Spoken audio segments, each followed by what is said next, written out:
بسم الله الرحمن الرحيم الحمد لله رب العالمين والصلاة والسلام على سيد الأنبياء والمرسلين وعلى آله وصحبه أجمعين.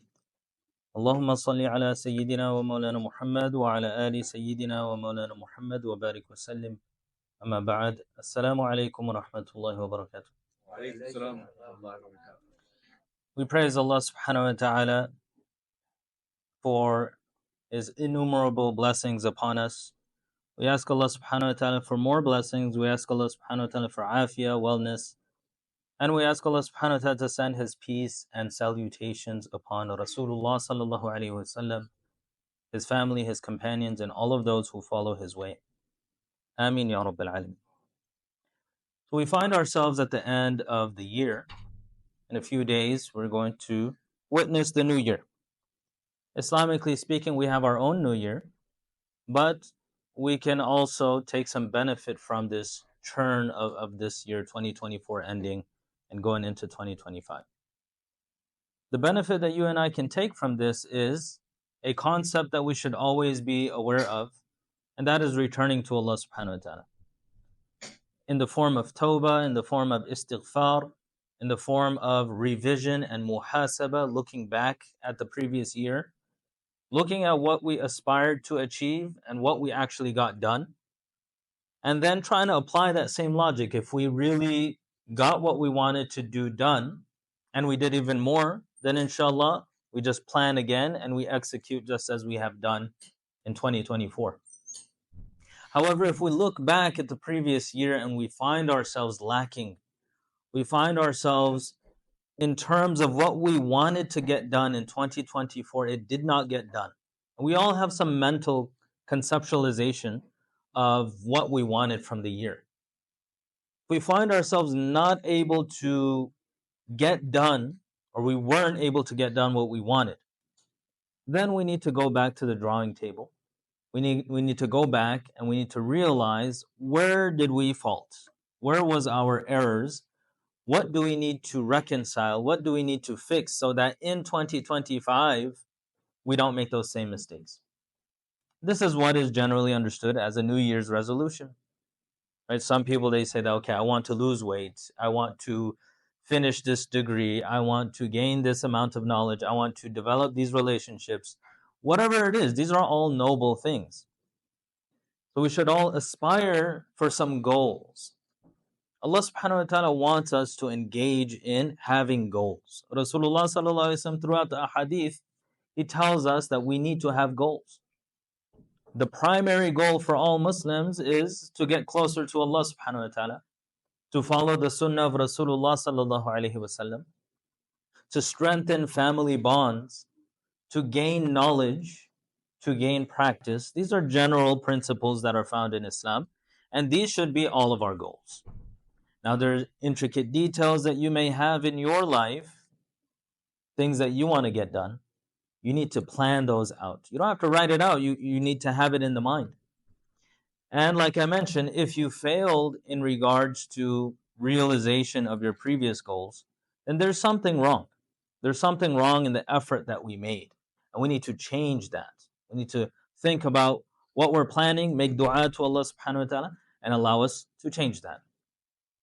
Now, one thing we all realize is that not only is there a new year coming, but also as a Muslim, there is a month coming wherein we need to really focus.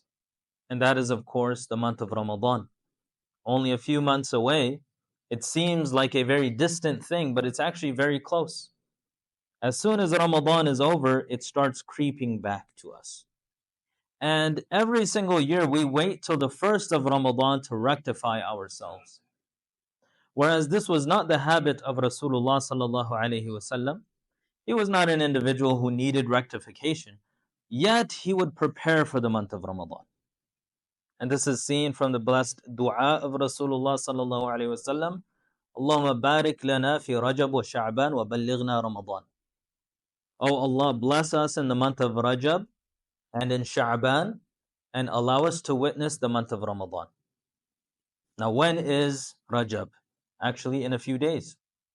So the month of January will almost correspond to the month of Rajab. In this dua where Rasulullah sallallahu alayhi wasallam, he's asking Allah subhanahu wa ta'ala to bless us in these 2 months prior to Ramadan and allow us to reach Ramadan, there is some wisdom. And every single word of Rasulullah sallallahu alayhi wasallam is filled with wisdom. As Allah subhanahu wa ta'ala himself calls the hadith of Rasulullah sallallahu alayhi wasallam in the Quran, he calls it hikmah. That the job of Rasulullah sallallahu alayhi wasallam is to receive the revelation, to deliver the revelation, to purify the Sahaba in teaching them what the revelation entails, and to deliver the hikmah, as Allah subhanahu wa ta'ala says. Hikmah in Arabic means wisdom. This is a reference to the hadith itself. So the Quran actually talks about hadith. For him to deliver the wisdom. And that is his own understanding that Allah subhanahu wa ta'ala has inspired him with in terms of the Quran. So Rasulullah sallallahu alayhi wa sallam makes this dua. Oh Allah, bless us in Rajab, Sha'ban, allow us to reach Ramadan. We should start making this dua. It's obvious that Nabi sallallahu alayhi wa sallam is not making this dua after Ramadan.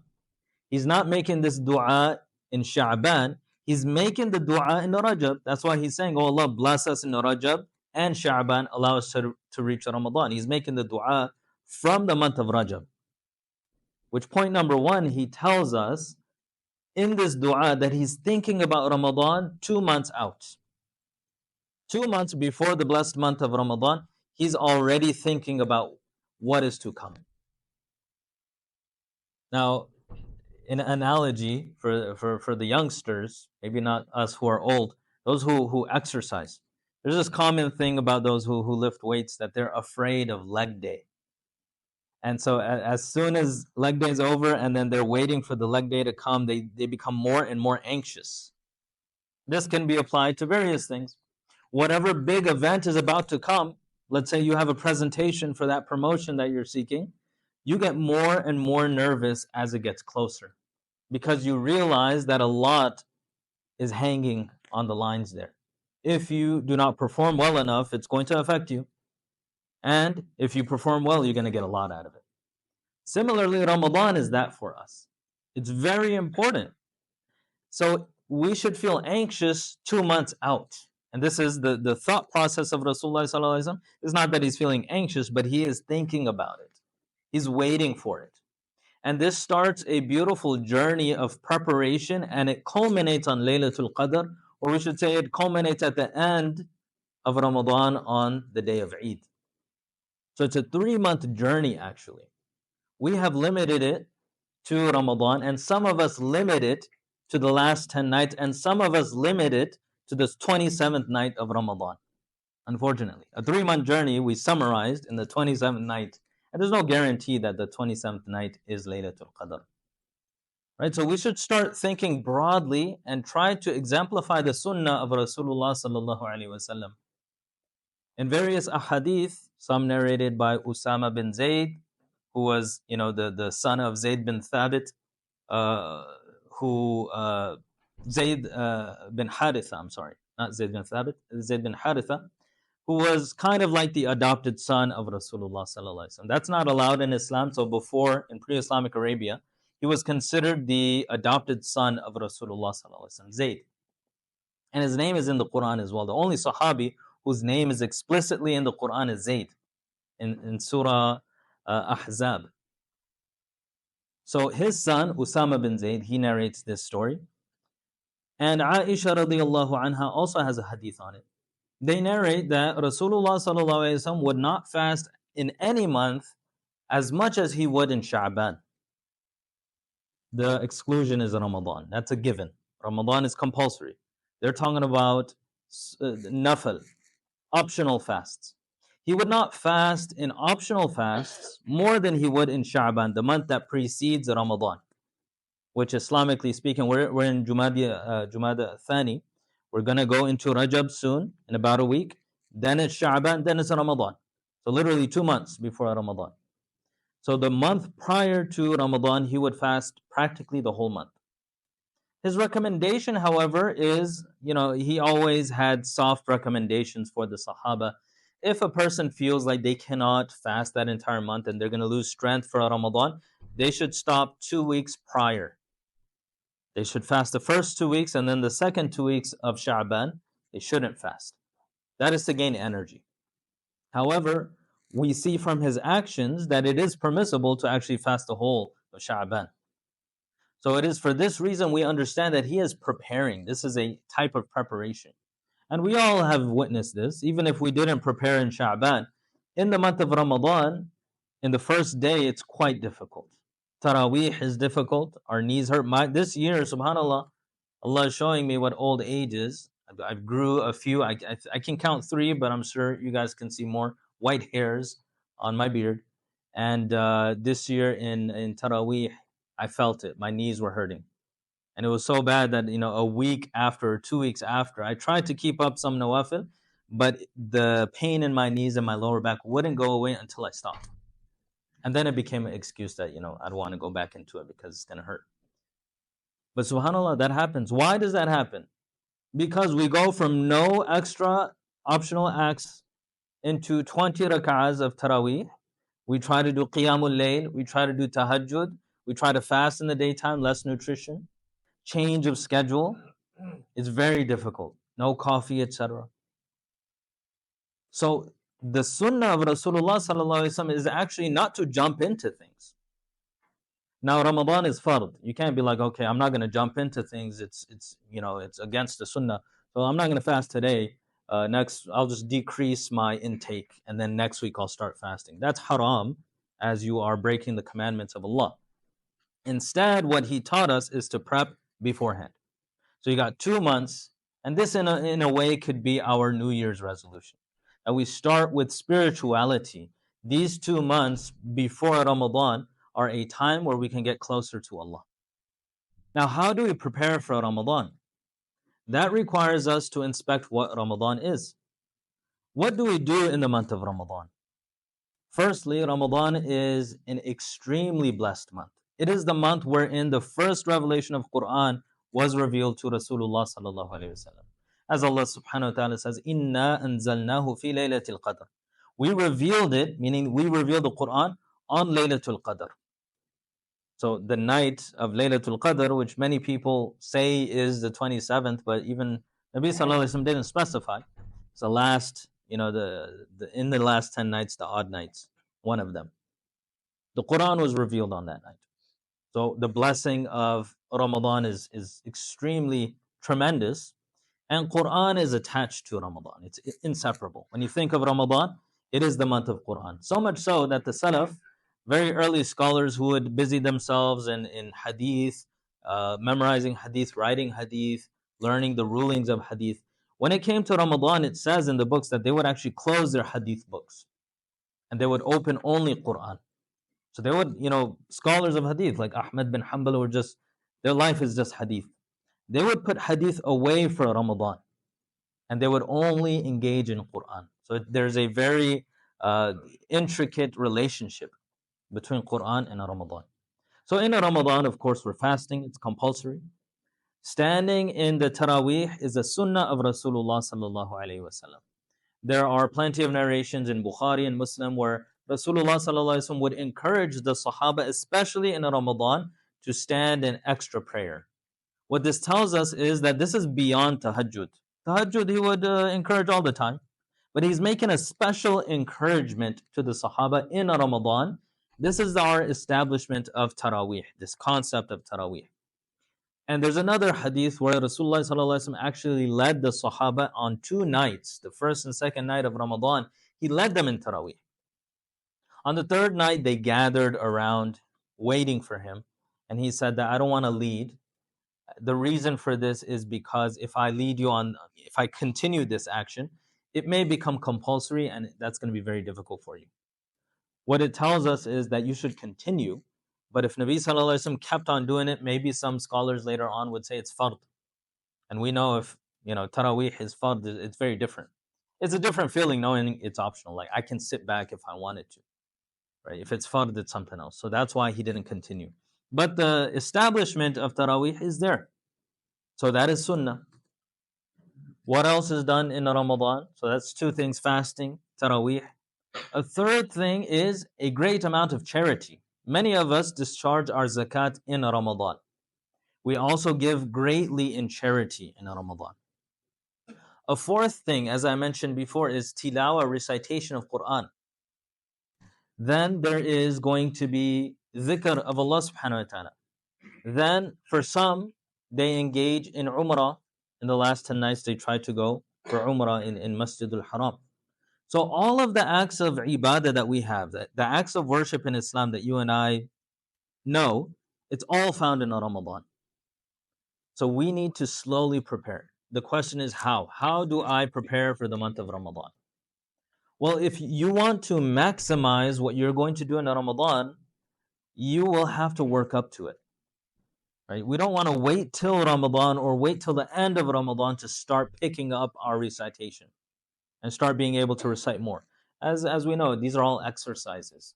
And the more exercise you do, the stronger you become. So we have 2 months to slowly progress so that in Ramadan I can do the maximum.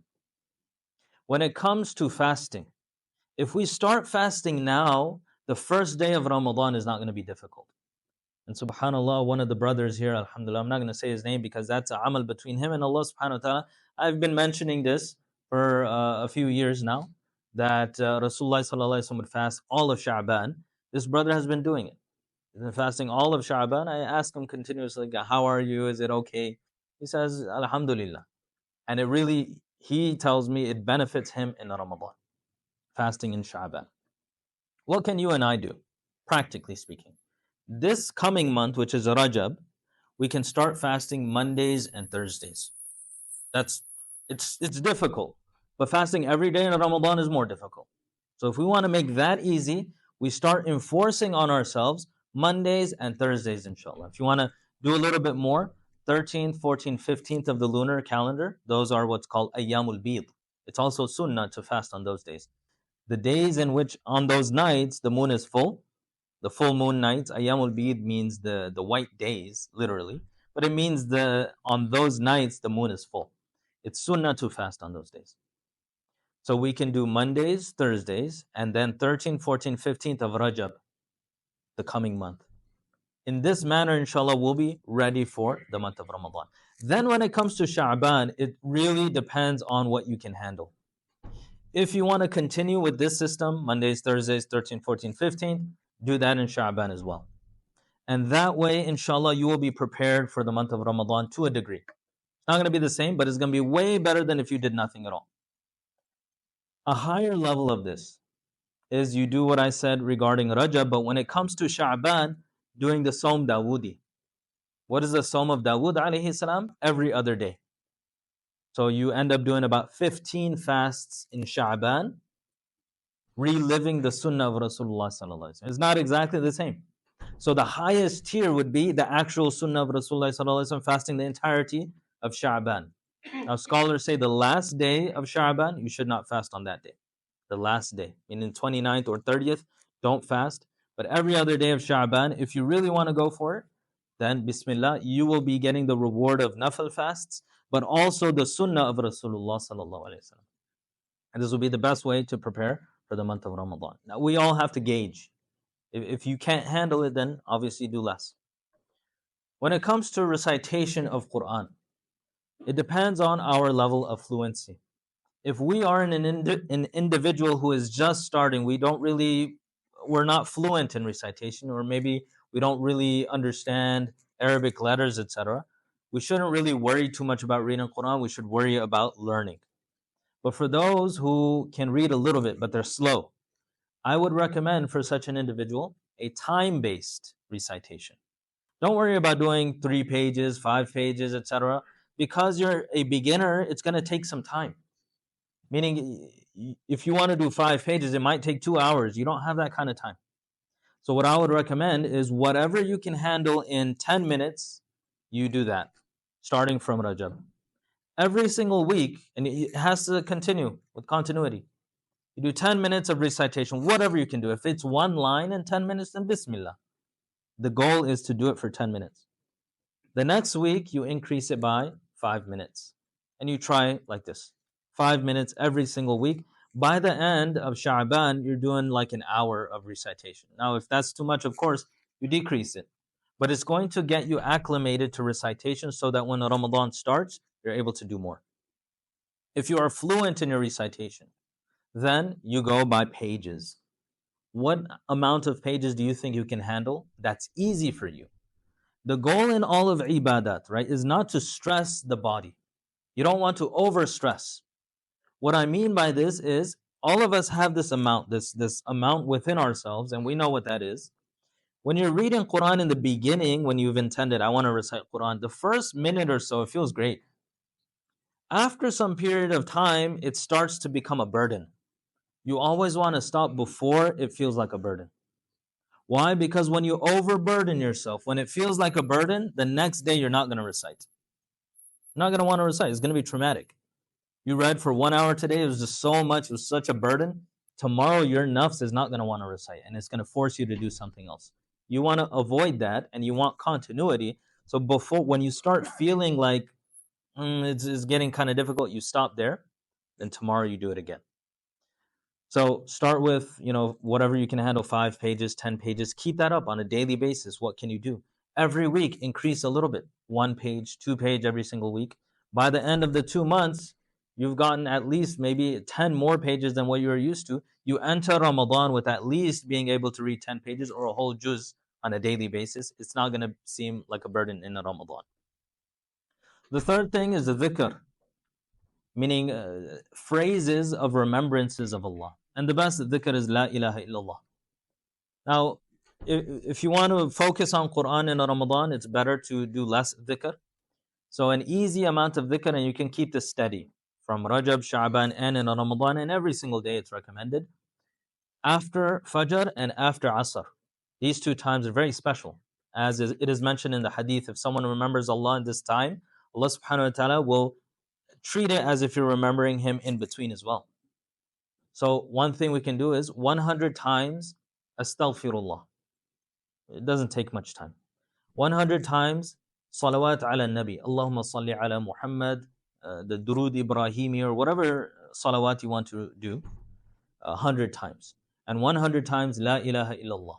After Fajr, after Asr. If you want to increase, then Bismillah, you can increase. So if we start doing this, inshallah, it'll stay continuous in the month of Ramadan. When it comes to charities, I would recommend actually saving up. If you want to donate right now, Bismillah. One thing you can do, however, is have a mental understanding of where you want to donate. A great place to donate is Masjid Uthman. But there's other places where you can donate, and you're not forced to donate in a specific place. And of course, we know our brothers and sisters are in a great amount of need right now. So you highlight which charities. You don't want to worry about that in Ramadan. Now you're sitting 10, 20, 30 minutes in Ramadan. Where should I donate? If you have it from before, 30 different places, or one place you want to donate continuously, you can donate a little bit every single day in Ramadan.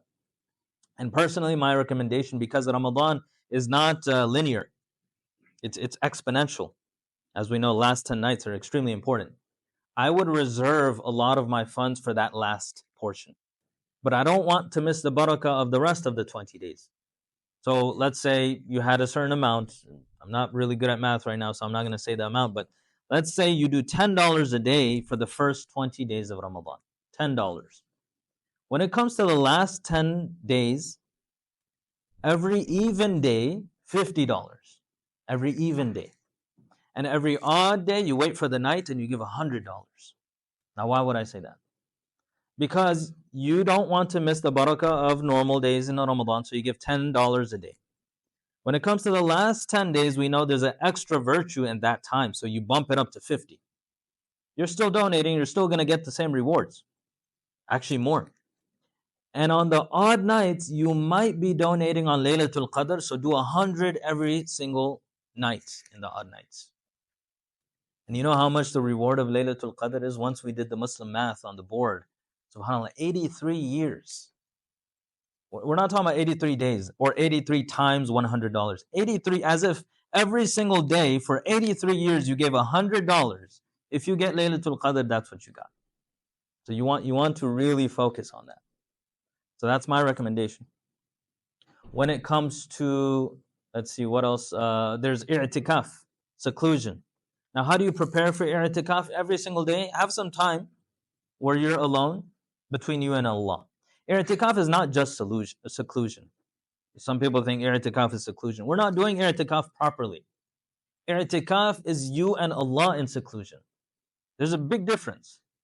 So sometimes we as brothers, alhamdulillah, we don't get to see each other very often. Alhamdulillah, here we even have the tents right now. So they come down in Ramadan. We're so happy to be with one another that we spend hours talking to one another. You know what happens when we talk to one another is I'm with you and I'm not with Allah. What do I mean by with Allah? I obviously mean that you are cognizant and aware of Allah. That's what i'tikaf is. And that's what Rasulullah did in the cave, Ghar Hira, when the wahi came. It was him and Allah. He was worshipping Allah. He knew Allah. So that's what we are trying to imitate in the last 10 days of Ramadan, that i'tikaf, that seclusion. Finally, if someone has the blessing to go for Umrah, they should definitely do so. And if someone goes for Umrah in the last 10 days, they can combine all of the things that I mentioned. They will be able to fast in the daytime. They will be able to stand in Taraweeh at night. They will be able to recite Quran, do dhikr, donate, and be in i'tikaf, and go for Umrah. The last thing that I missed was Salah. How can you and I prepare for Taraweeh? For Hufaz, they have a separate kind of preparation. Hafidhul Quran, I'm not talking about them, their whole system is different. Some of them will only recite their portion because they need to perform. Trust me, I know I used to do that. But alhamdulillah, I've been relieved of that stress.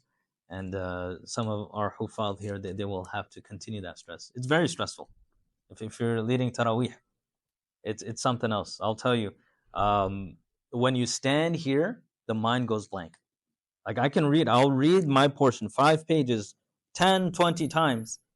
If it's not completely solid where I can read it without thinking, if you're at that point where you need to think about it, when you stand here, your mind becomes clean. Now that's not a good thing when you're standing in the musalla. No thoughts coming. And personally, my thing is, if I make one mistake, you can't fix me. So that's why I really strove to, not make any mistakes. So hufad are separate. But for us, general Muslim, how do we prep for the prayer? Because that, as I was mentioning, the knees get hurt, the lower back, it starts hurting. What we can do is, starting from Rajab, 2 extra rak'ahs after the 2 sunnahs of Isha before the witr. Okay, so you pray your 4 rak'ahs of Isha, then you pray 2 sunnah. That's not going to change. You add extra 2 nafal there. And then you do your witr, if you're going to do it then. Witr actually should be the last prayer of the night. So if you're sure you're going to wake up for tahajjud, you delay witr for that time.